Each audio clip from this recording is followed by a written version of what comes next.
Well, welcome. The next session is entitled How Telecommunications Technology is Transforming Healthcare, a look at telemedicine. By way of introduction, my name is Scott Monteith. Relevant to this, I'm on the MiHIN board, also co-lead for Trinity Health's Population Behavioral Health System-wide. I'm also a practicing psychiatrist, and I've used telemedicine for about 6 or 7 years in my practice. So I'm going to ask the other two folks here, Stephen and Vince, to introduce themselves, and then we'll proceed. My name is Stephen Shaya. First and foremost, I wanted to thank MiHIN for the honor and privilege of participating today. My family owns a company based in Michigan called J&B Medical. My mother owns 51%. My father owns 49%. So we say my mother's boss at home and at work. I'm sure you guys can relate.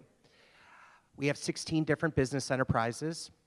We run the gamut from medical distribution, where we distribute over 1 million items from 936 manufacturers, to specialty distribution businesses. Most people know us as being one of the largest third-party billers of medical products to the homes in the United States. We ship to over 1 million people every month, consumable medical supplies. And in the last several years, we have gotten into virtual care. We have a company called HealthNet Connect. And just briefly, on that, 7 years ago, we were having breakfast, and my father had this great idea. He's like, "Son, we're going to get into telemedicine." And I'm like, "Dad, you can't turn your computer on and off, but son, this is going to be big." So that was the genesis of HealthNet Connect, and on that, I'll turn it over to Vince. Good afternoon. I'm a family physician. My name is Vince Cugliametti. I was a Trinity Health Director of Urgent Cares for the past 12 years, and I had the honor to head up the MD Live for Michigan for Trinity Health, and that sort of set the seed for telemedicine as a physician. Everybody knows what happened to Blockbuster and Family Video, right? So now it's going to happen with urgent cares around the country. They're going to be superseded by this. I actually read an article today. It's called e-health, and telemedicine, telehealth is one portion of e-health. So all the pushes they get every day via text or emails, telemedicine is on the brink of exploding from now until 2020. I heard CMS and Medicare talk and all this stuff while we're waiting, and it's the codes are dropping. So now physicians like myself will be able to get paid, and that includes what everybody talks about, the return on investment and so forth, to buy this type of software. Because HealthNet Connect, I'm a chief medical officer of HealthNet Connect, and we're basically a software company to connect 2 points together. And it's an honor to be here today, and Stephen and I will be at the table after our talk, if anybody has any questions. Thank you. Just to level set, Stephen, would you define telemedicine? Well, first of all, there's a lot of different definitions people use for telemedicine. We describe telemedicine as healthcare professional to healthcare professional and sharing data information, via electronic media. A lot of these words are used interchangeably, and telehealth and so that's one thing you have to be careful of. But we define telemedicine as healthcare professional to healthcare professional, remote patient monitoring, healthcare professional to patient. That's how we define it. Great. Vince, let me ask you, why telemedicine? You're not going to charge me for a psychiatry visit up here, right? But one more time. Why telemedicine? Why telemedicine? We are segueing into the market share of convenience. So with the lack of physicians being available nowadays, there's a big deficit in specialists as well as primary care around the country. So just the vehicle of being able to have access to a physician for a second opinion, for a earache or a runny nose, to something very serious, heart ailment, to COPD or diabetes, and get this extra knowledge that you would never have access to because you're in a rural area, or we're involved in different countries that seek medical advice, which they're not able to access otherwise. Great. You know, that certainly is true when it comes to behavioral health. There aren't enough behavioral health providers, and there's a maldistribution. And the access issue is definitely relevant and important. Any other strengths that you want to be sure to highlight, Stephen, of telemedicine? I think it's important to note for the people in this room that whether it's telemedicine or telehealth or video conferencing or sensors or mobile apps, we're all going to be in a connected health environment moving forward. So a lot of times I hear people in organizations talk about, what's your telemedicine strategy? I like to say, what's your connected health strategy? Because we are all going to be connected in a way that we haven't moving forward. And I think that's something very important to note.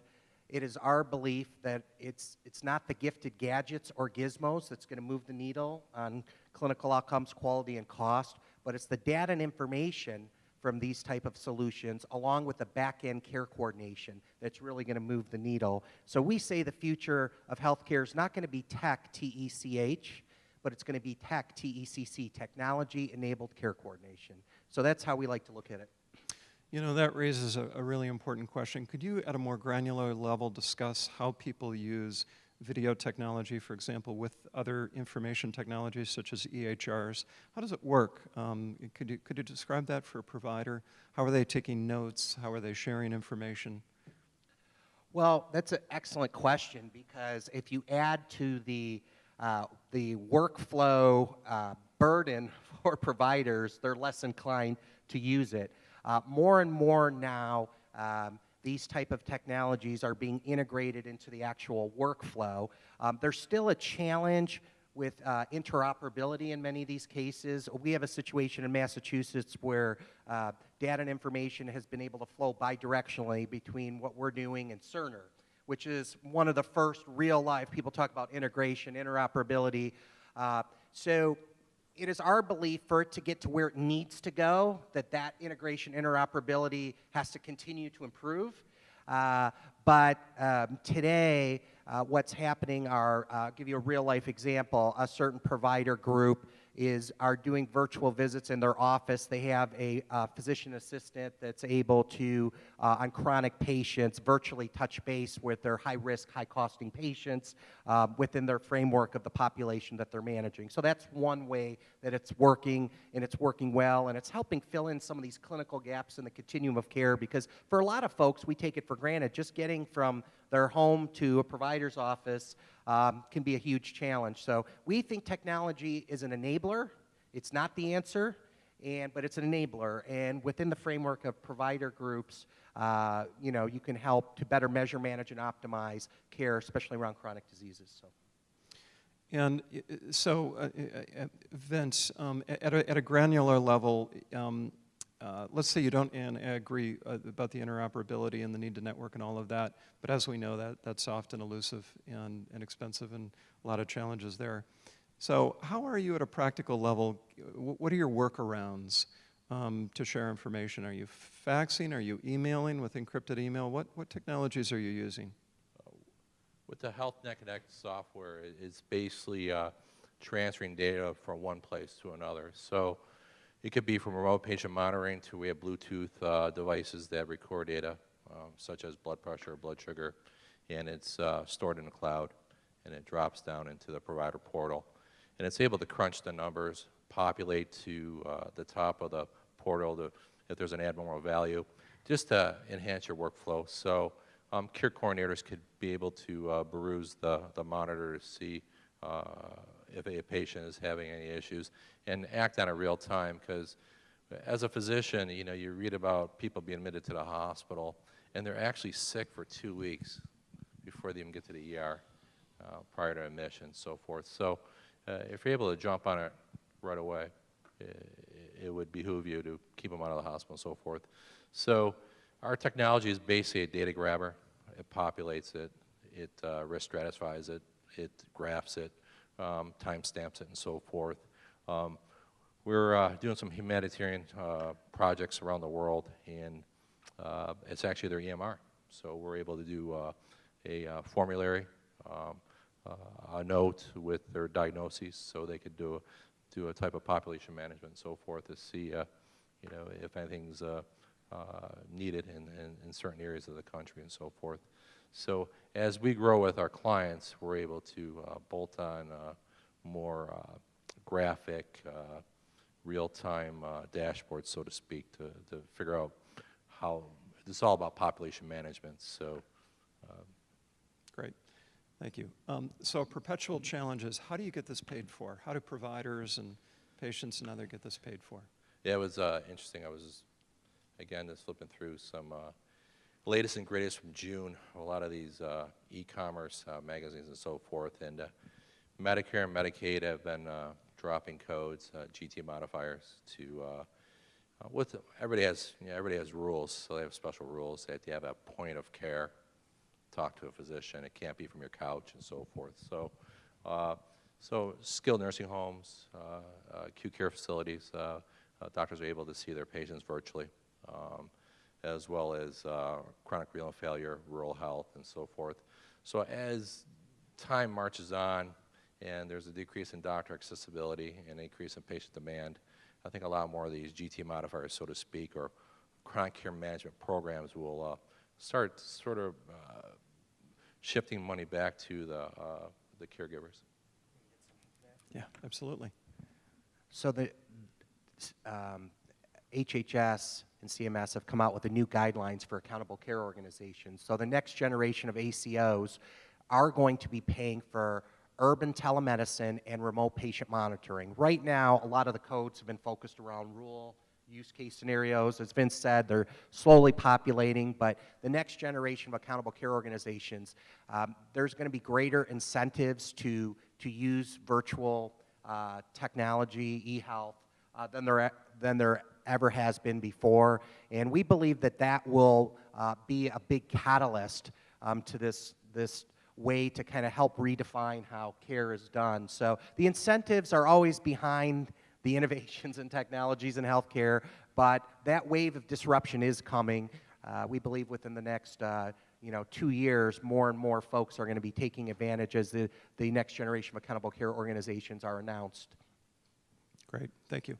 And so how do you deal with interstate issues, given the fact that medicine, of course, is regulated on a state-by-state basis, and there are issues with licensing and all of that. So when you have physicians, or do you not have physicians crossing state lines? And if you do, how do you manage that? Well, and other providers? It's pretty clear today. First of all, every state has different guidelines. There's parity regulations. That's one of the challenges. Clearly today, the provider and the patient have to, wherever you're providing care to, the physician has to be licensed in that state. And so that's something that there's slowly a lot of what they call compacts coming out, new regulations coming out. The only two situations, workarounds for that, are the VA. You can be a VA provider, and within the confines of the wall of the VA, you can be in Michigan and provide virtual care to someone in Alaska, as long as it's within the VA ecosystem. And then the other workaround is a project we're doing with Native American Indians. So you can be licensed, as long as you're licensed in Michigan, you could be providing care in Oklahoma. But clearly, that's something that, from the regulatory perspective, that is a challenge today. There's some progress being made, but today, when people ask, I say, look, the provider has to be licensed where he's providing care to the patient, and it's more complicated than that, but that's how we try to keep it, when talking about. Yeah. Great. And so now with the technology that you provide, do you provide the technology backbone, and then providers kind of bring this on a la carte? Or do you provide also, and this isn't about you, but just I think it's a good example of different ways of pulling this together. Do you also provide a complete package where it also involves the clinicians? Yeah, that's a great question. And one of the challenges up to date in telemedicine is a lot of the folks that are trying to advance telemedicine, and these type of innovative technologies are not in healthcare. So you hear these guys and they think they can make one widget and it fits every situation. Well, everyone in this room knows that healthcare is very siloed. You know, every situation's a little bit different. A University of Michigan that has a lot of internal type of resources, they just want to have technology, and then they have their own internal resources and folks that support, you know, whatever data, information, care coordination. Other folks, for example, folks that manage populations within accountable care organizations have asked for us or other companies to provide the clinical folks that are kind of the first line of defense. So let me give you a use case scenario, a real life use case scenario. You know, someone, a diabetic patient, is flagged as being high risk, high costing with an accountable care organization. And there is a PA that's responsible every day for checking their 100 patients that they're monitoring. And the PA is actually, in this particular situation, or this nurse, is someone that's assigned by the technology company. And what they do is they flag the people that are high risk. So Mrs. Smith, her blood pressure is up. Someone will call her and say, have you taken your medicines? You know, what have you eaten? Any stressful event? You know what, we need to get you in to see your doctor. So they're kind of the first line of defense. And one of the challenges with virtual technology and data overall, there's so much new data. Just in the last 3 years, I read that there's more data in the last 3 years that have been generated than in the last 100 years. So what do we do with it all? You know, be careful what you ask for. So part of that, we believe that you have to have, whoever's advancing these solutions, you have to have that capability of people that can actually do something with the data. So it's not just getting data, but what data is actionable? What kind of intervention can you make? That should be the questions, whoever's employing these type of means. So that's something that I think always has to be part of the dialogue. And I've got to follow up on that. Please, That's please. such an important point, and often finding relevant data is like finding a needle in a haystack. Exactly. And then there are also issues of data integrity and all of that. Exactly. So when you deal with people who are considering telemedicine, what do you like to see from them in terms of a broader health IT strategy? And what do you do to kind of nudge them in that direction if perhaps they're not there? Such a great question. So this is something Vince and I talk about all the time. So the nature of the conversations 3-4 years ago, everyone's like, yeah, this wave of disruption and technology's coming, and they kind of acknowledged it.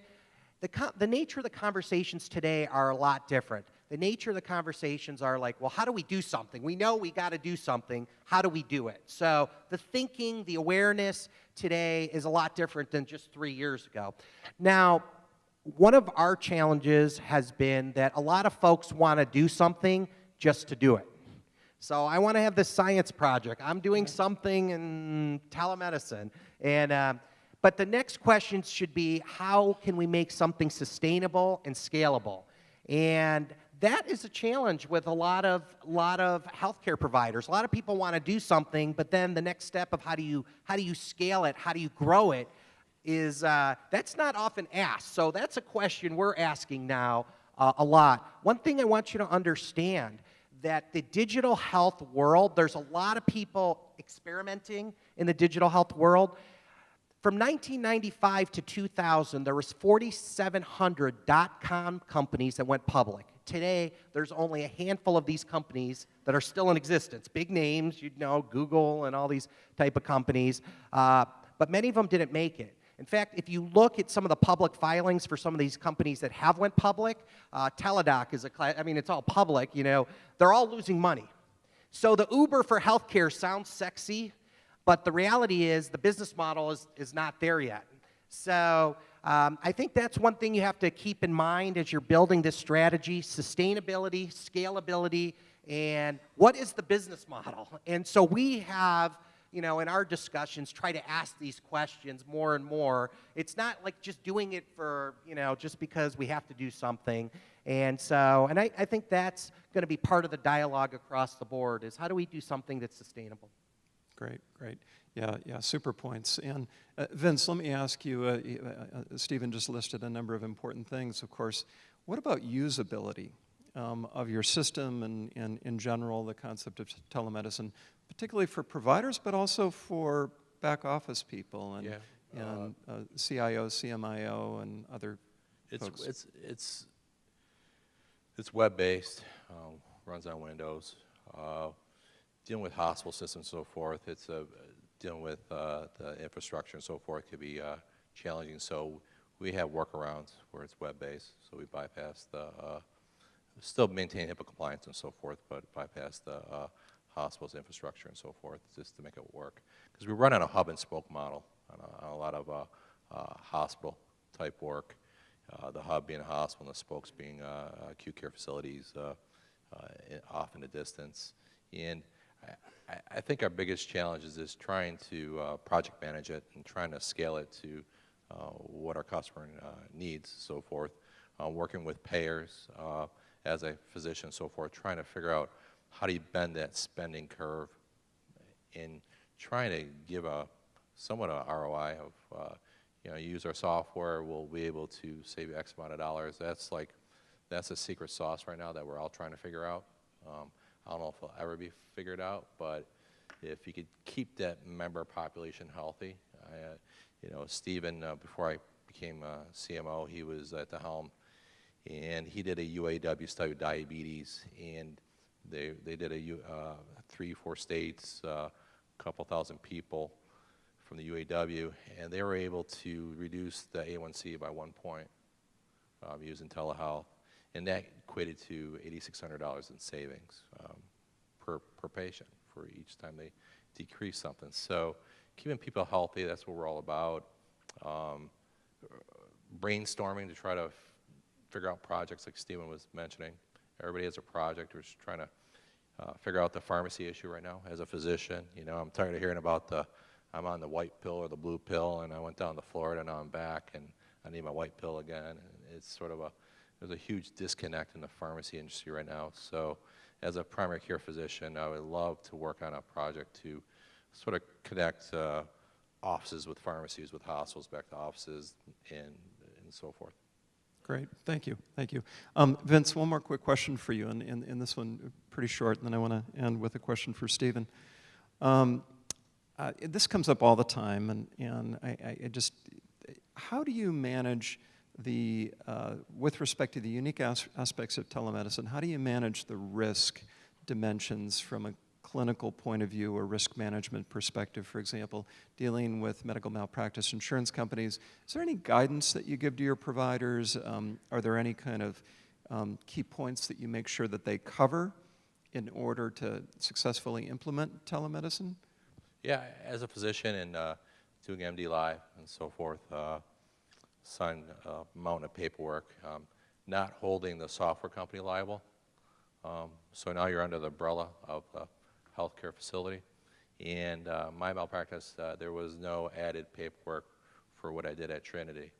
It was still underneath the umbrella, practice within the state, practice within your scope, and so forth. So if you're doing telemedicine, you're just doing family practice or urgent care type stuff, that's fine. But I wasn't doing psychiatry or doing consults for neurosurgery and stuff like that. Sure. So I guess, again, practice within your scope, have a realistic goal what you're trying to achieve. Great, thank you, thank you. And then finally, Stephen, what do you see for the future of telemedicine? What do you see, and where would you like to see it go? Well, again, if it's telemedicine, telehealth, I think it's just going to be part of healthcare. I don't think it's going to be something separate. I think it's going to be intertwined. We are going to be more connected in a way that we have not been in the past.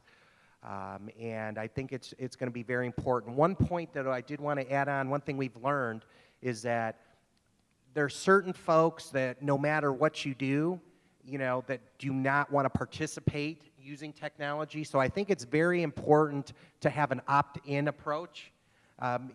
Technology is only as good as the people, on all sides of the equation. So if people don't embrace it, you can't force it on them. And so that's one thing. But more and more, especially caregivers, for parents and grandparents, and more and more, it's going to be just part of the delivery of care. And we really believe the time is here. Great, great. Any final comments from either of the two of you? Okay, great, great. Well, thank you much. Appreciate you coming in today. Thank you.